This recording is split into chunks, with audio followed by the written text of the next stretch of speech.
Hello everyone, कैसे 10वीं mathematics का पहला चैप्टर रियल नंबर अर्थात वास्तविक संख्याएं की इस ऑब्जेक्टिव सीरीज में आप सभी का बहुत बहुत स्वागत है। आज की इस वीडियो में हम आप सभी को बताने जा रहे हैं वास्तविक संख्याएं से ऐसे इंपॉर्टेंट भी गए ऑब्जेक्टिव क्वेश्चन जो कि पिछले मैट्रिक एग्जाम में बहुत बार पूछे गए हैं और आपके मैट्रिक एग्जाम में पूछे जा सकते हैं। तो अगर आप इस मैट्रिक का एग्ज़ाम देने वाले हैं तो वीडियो को सोल्यूशन तक देखना बिल्कुल ना भूलिएगा। तो चलिए फ्रेंड्स, बिना समय गवाए पहला क्वेश्चन का सोल्यूशन देख लेते हैं। दोस्तों, पिछले वाले पार्ट में हम लोग क्वेश्चन नंबर 1 से लेकर 40 तक के सभी सवालों को सॉल्व कर लिए हैं। उसका वीडियो अगर आपने नहीं देखा है तो हमारे चैनल पे जाकर देख सकते हैं या डिस्क्रिप्शन बॉक्स में उसका लिंक आप सभी को मिल जाएगा। तो चलिए फ्रेंड्स, बिना समय गवाए पहला क्वेश्चन का सॉल्यूशन देख लेते हैं। दोस्तों, आज का पहला सवाल है कि पाई कौन सी संख्या है। तो इसके लिए आपको 4 ऑप्शन दिए जा रहे हैं। पहला ऑप्शन में दिया गया है परिमेय संख्या, ऑप्शन बी में दिया गया है पूर्णांक संख्या, ऑप्शन सी में दिया गया है अपरिमेय संख्या और आपका ऑप्शन डी में दिया गया है इनमें से कोई नहीं। तो जैसा कि आप सभी को मालूम होगा कि हमारा वीडियो सीरीज का पहला क्वेश्चन का जवाब आप सभी को वीडियो के नीचे जाकर कमेंट बॉक्स में इसका सही जवाब लिखना होता है।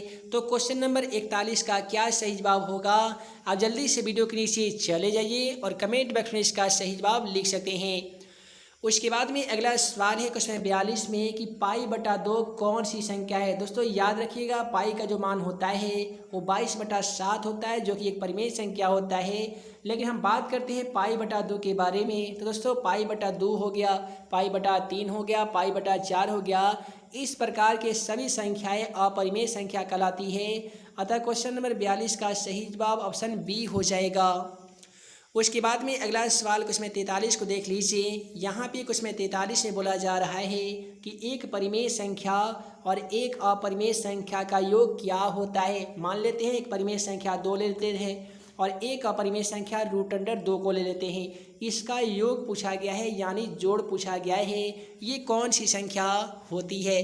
तो जैसा कि पहले वाले पार्ट में हम आप सभी को बता दिए थे कि परिमेय संख्या और अपरिमेय संख्या का योग यानी जोड़ हमेशा अपरिमेय संख्या होता है। तो क्वेश्चन में 43 का सही जवाब क्या होगा, तो अपरिमेय संख्या हो जाएगा। उसी प्रकार से अगला सवाल क्वेश्चन 44 को देखिएगा। तो क्वेश्चन 44 में भी दिया गया है कि एक परिमेय संख्या और एक अपरिमेय संख्या का अंतर क्या होता है। यहाँ पे बोला गया है एक परिमेय संख्या। तो मान लेते हैं 5 एक परिमेय संख्या, 5 को हम यहाँ पे लिख लेते हैं, ठीक है, या 4 लिख लेते हैं। उसके बाद में एक अपरिमेय संख्या चाहिए। जैसा कि आप सभी को मालूम होगा कि √3 एक अपरिमेय संख्या है। अब इसका अंतर पूछा गया है। तो अंतर के मतलब हो गया कि इसका घटाव पूछा गया है कि अब यहाँ पे एक परिमेय संख्या 4 हो गया है और √3 एक अपरिमेय संख्या हो गया है। अब इसका अंतर अर्थात जो घटाव होगा वो किस प्रकार का संख्या होगा। तो आप सभी को बताया जाता है कि परिमेय संख्या और अपरिमेय संख्या का योग या अंतर हमेशा अपरिमेय संख्या होता है। इसीलिए क्वेश्चन 44 का भी सही जवाब क्या होगा, तो ऑप्शन बी हो जाएगा अपरिमेय संख्या। उसके बाद में अगला सवाल क्वेश्चन 45 को देख लीजिए। बोला जा रहा है कि एक परिमेय संख्या और एक अपरिमेय संख्या का गुणनफल क्या होता है।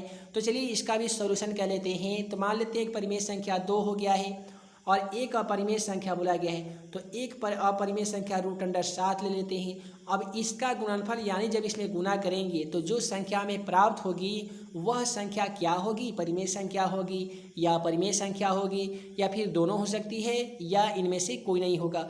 तो मान लेते हैं √7 में 2 से गुना करते हैं तो ये जाहिर सी बात है 2√7 होगा। और आप सभी को ये भी बताया जाता है कि एक परिमेय संख्या और एक अपरिमेय संख्या का जो गुणनफल है वो हमेशा अपरिमेय संख्या होता है।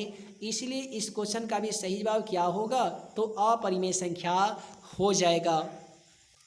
उसके बाद में आइए अगला सवाल क्वेश्चन 46 दिखा देते हैं। क्वेश्चन 46 में बोला गया है कि एक शून्योत्तर परिमेय संख्या और एक अपरिमेय संख्या का गुणनफल क्या होता है। एक चीज़ याद रखिएगा, जब भी एक शून्योत्तर परिमेय संख्या की बात की जाए और एक अपरिमेय संख्या की बात की जाए और दोनों के बीच में जब गुना करने की बात की जाए तो उसका जो गुणनफल हमें प्राप्त होता है वो हमेशा अपरिमेय संख्या प्राप्त होता है। इसलिए क्वेश्चन का सही जवाब ऑप्शन बी हो जाएगा अपरिमेय संख्या। उसके बाद में अगला सवाल क्वेश्चन 47 को देख लीजिए कि एक शून्योत्तर परिमेय संख्या और एक अपरिमेय संख्या का भागफल क्या होता है। तो जब भी हम शून्यतर परिमेय संख्या में एक अपरिमेय संख्या से भाग लगाते हैं तो जो भागफल हमें प्राप्त होता है उसे हम लोग अपरिमेय संख्या कहते हैं। अतः क्वेश्चन का सही जवाब क्या हो जाएगा, तो ऑप्शन सी हो जाएगा, अपरिमेय संख्या। उसके बाद में अगला सवाल क्वेश्चन 48 को देख लीजिए। यहाँ पे क्वेश्चन 48 से बोला गया है कि क्या एक परिमेय संख्या और एक अपरिमेय संख्या का गुणनफल हमेशा अपरिमेय संख्या हो सकता है।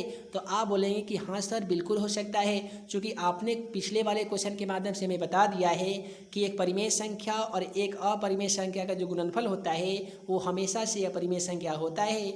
इसलिए क्वेश्चन का सही जवाब यहाँ पे ऑप्शन ए हो जाएगा, यानी हाँ।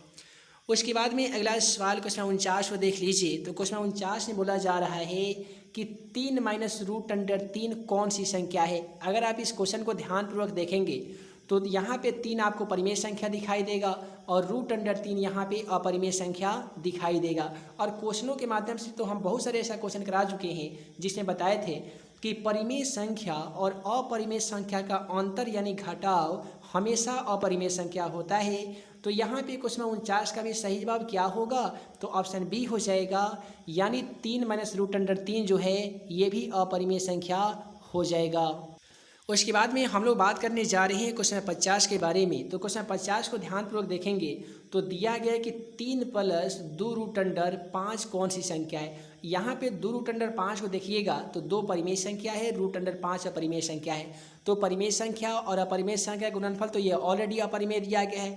और फिर 3 को देखिएगा तो 3 भी यहाँ पे परिमेय संख्या और बीच में योग है, यानी जोड़ का सिंबल बना हुआ है। तो हम आप सभी को बता ही चुके हैं कि परिमेय संख्या और अपरिमेय संख्या का जो योगफल होगा, जोड़ होगा, वो हमेशा अपरिमेय संख्या होगा। तो क्वेश्चन 50 का सही जवाब क्या हो जाएगा, तो ऑप्शन ए हो जाएगा, अपरिमेय संख्या। उसके बाद में आइए इसी प्रकार से अगला सवाल का सलूशन कर लेते हैं। अगला सवाल में बोला गया है कि 3 प्लस रूट अंडर 3 और 3 माइनस रूट अंडर 3 जो है वो किस प्रकार की संख्या है। तो यहाँ पे अगर आप ध्यान से देखेंगे तो ये दिया गया ए प्लस बी और ये दिया गया है ए माइनस बी। तो अलजेब्रा में एक फार्मूला पढ़ाया जाता है कि ए प्लस बी इंटू ए माइनस बी बराबर क्या होता है। तो आप याद किए होंगे कि सर ए स्क्वायर माइनस बी स्क्वायर होता है।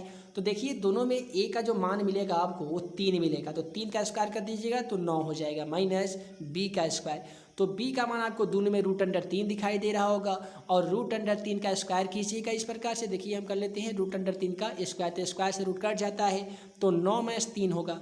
9 में से 3 को घटा लीजिएगा तो जाहिर सी बात है आपको 6 प्राप्ति होगी और 6 जो है वो एक प्रकार का परिमेय संख्या है। इसीलिए क्वेश्चन 51 का सही जवाब क्या होगा, तो ऑप्शन सी हो जाएगा, परिमेय संख्या। उसके बाद में क्वेश्चन 52 को देख लीजिए। क्वेश्चन 52 आपके मैट्रिक एग्जाम के दृष्टिकोण से काफ़ी इंपॉर्टेंट है। बोला गया है कि 3.57 पे यहाँ पे रेखिन अर्थात बार दे दिया गया है और पूछा गया है कि इस प्रकार की संख्या कौन सी संख्या कहलाती है। एक चीज़ याद रखिएगा, जिस भी संख्या पे बार होता है, जैसे मान लेते 5-7 पे बार है तो इसको हम फिर से लिख सकते हैं 5-7, लेकिन इसके अलावा कोई अन्य संख्या नहीं लिख सकते हैं। और ये जो दशमलव वाली संख्या है कुछ हद के बाद समाप्त हो जाती है, इसीलिए हम इसे परिमेय संख्या के नाम से जानते हैं।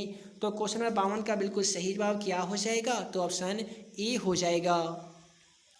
उसके बाद में आइए अगला सवाल देख लेते हैं। अगला सवाल क्वेश्चन नंबर 53 को देखेंगे तो आप पाएंगे दिया गया 1.12 1 1 2 फिर 3 को 1 दिया गया, फिर 2 दिया गया, 4 1 फिर 2 दे दिया गया है और डॉट डॉट पूछा गया है ये कौन सी संख्या है।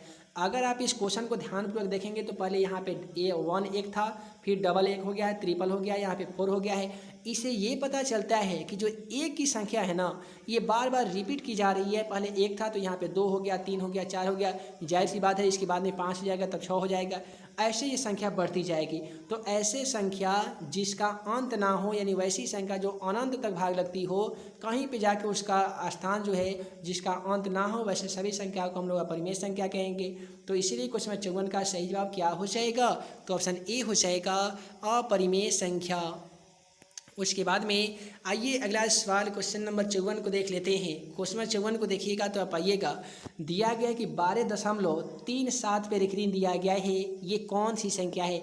हम आप सभी को बता चुके हैं कि कोई ऐसी संख्या हो जो दशमलव में दी गई हो और कुछ हद के बाद वो संख्या समाप्त हो गई हो तो वैसे सभी संख्याओं को हम लोग परिमेय संख्या कहेंगे।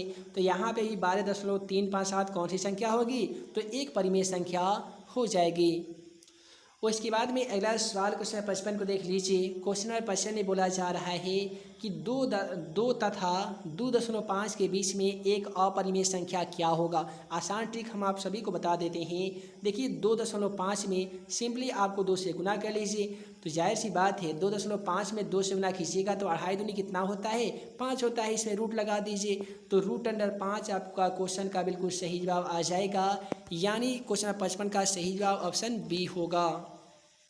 अगला सवाल क्वेश्चन 56 में बोला गया है कि यदि x एक प्राकृत संख्या है तो √x क्या होगा। अब जाहिर सी बात है हर प्राकृत संख्या तो अपरिमेय संख्या होता नहीं है, तो यहाँ पे बोला गया हमेशा प्राकृत संख्या होगा, ये भी गलत है। हमेशा अपरिमेय होगा, ये भी गलत है। हमेशा परिमेय होगा, ये भी गलत है। हाँ, हम कह सकते हैं कि यदि x एक प्राकृत संख्या नेचुरल नंबर है तो ये जो √अंडर संख्या x होगी ये कभी प्राकृत संख्या भी हो सकती है, कभी अपरिमेय संख्या भी हो सकती है। इसलिए क्वेश्चन का सही जवाब हमारा क्या होगा, तो ऑप्शन डी होगा।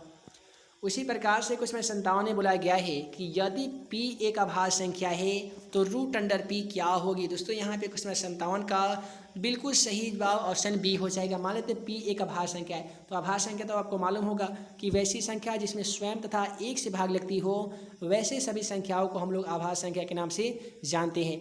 तो मान लेते हैं कि 2 एक अभाज्य संख्या है, ठीक है, या ऐसा करते हैं 3 एक अभाज्य संख्या ले लेते हैं। तो इसमें जब रूट लगा देंगे तो √3 कौन सी संख्या होगा, तो आप सभी को मालूम होगा कि 3 एक अभाज्य संख्या था, इसमें रूट लगने के कारण ये अपरिमेय संख्या बन गया है। इसलिए क्वेश्चन का सही जवाब ऑप्शन बी होगा, अपरिमेय संख्या। अगला सवाल क्वेश्चन 58 को देख लीजिए। क्वेश्चन 58 में बोला गया है कि p/q के रूप में निरूपित करने पे संख्या 1.27 पे बार दिया गया है, जहाँ पे p तथा q पूर्णांक संख्या है तथा q does not equal to 0 है। तो ये चारों ऑप्शनों में से कौन सा सही होगा। तो यहाँ पे क्वेश्चन 58 का बिल्कुल सही ऑप्शन की बात करते हैं तो ये आपका ऑप्शन बी हो जाएगा। कैसे ज्ञात कीजिएगा, तो सबसे पहले लिखना होगा कि माना कि x बराबर 1.27 है, तो आप यहाँ पे लिखेंगे 27, फिर लिखेंगे 27, उसके बाद में दोनों में 10 से गुना कर लीजिएगा, उस प्रकार से ज्ञात कर लीजिएगा। आपका क्वेश्चन का सही जवाब ऑप्शन बी आ जाएगा, यानी 14/11 आ जाएगा। अगर इसका सोल्यूशन फुल वीडियो में पाना चाहते हैं तो वीडियो डिस्क्रिप्शन बॉक्स में आप इस क्वेश्चन को रिक्वेस्ट भेज दीजिएगा, इस पर हम पॉपुलर एक वीडियो बना देंगे। अगला सवाल क्वेश्चन 59 को देख लीजिए। 59 में बोला गया है कि 0.3 पे रेखरीन दिया गया संख्या को p/q के रूप में लिखने पर तथा p और q पूर्णांक संख्या तथा q does not equal to 0 हो, तो इसे हम लोग p/q के रूप में कैसे लिख सकते हैं। आसान सा ट्रिक हम आप सभी को बता देते हैं। देखिए 0.3 पे रेखरीन दिया गया है, तो ऐसा कीजिए कि ये जो 3 है, हालांकि इसको जब रेखरीन को हटा दीजिएगा तो ये 3 बटा कितना होता है, तो 9 होता है, ठीक है। एक संख्या पे रेखरीन है तो बाटा के नीचे आपको 1 9 लगा देना होगा। अब कैसे कटाइएगा, तो 3 एकम 3 और 3 तिहाई 9 कटाइएगा, क्योंकि 3/9 तो ऑप्शन में दिया नहीं गया था। लेकिन देखिएगा तो 1/3 आपका ऑप्शन सी में मिल रहा है, इसीलिए क्वेश्चन का सही ऑप्शन सी हो जाएगा।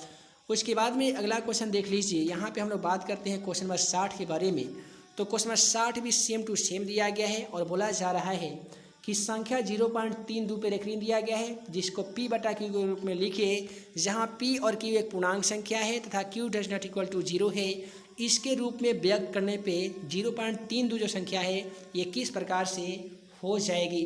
तो यहाँ पे भी वही ट्रिक को अपनाइए। देखिए 3 2 दिया है ना, तो 3 2 को सेम टू सेम लिखिए और दशमलव के बाद 2 संख्या पे रेखरीन है तो बाटा में 2 को 9 लगा दीजिए और यहीं आपका क्वेश्चन का सही जवाब आ जाएगा, यानी क्वेश्चन नंबर 60 का सही जवाब ऑप्शन सी हो जाएगा 32/99।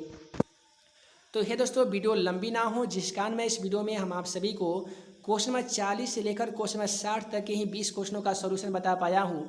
आगे आने वाली वीडियो सीरीज में हम आप सभी को बताएंगे क्वेश्चन नंबर 60 से लेकर क्वेश्चन नंबर 100 तक के सभी क्वेश्चनों का सॉल्यूशन। उन सभी वीडियो लेक्चर को पाना चाहते हैं तो चैनल पे नए होंगे तो चैनल को सब्सक्राइब करने के साथ बेल आइकन को दबा दीजिए, ताकि ऐसे ही मैट्रिक्स रिलेटेड हर वीडियो का नोटिफिकेशन आप सभी को मिल सके और आप हमारे द्वारा बनाए गए सभी वीडियो को बारी बारी से देख सके तथा अपनी मैट्रिक की तैयारी और मजबूत कर सके। तो हम जल्द मिलेंगे अगले वीडियो में इंपॉर्टेंट भी ऑब्जेक्टिव क्वेश्चन के साथ तथा सब्जेक्टिव क्वेश्चन के साथ। तब तक के लिए आप सभी स्टूडेंट को वीडियो देखने के लिए बहुत बहुत धन्यवाद।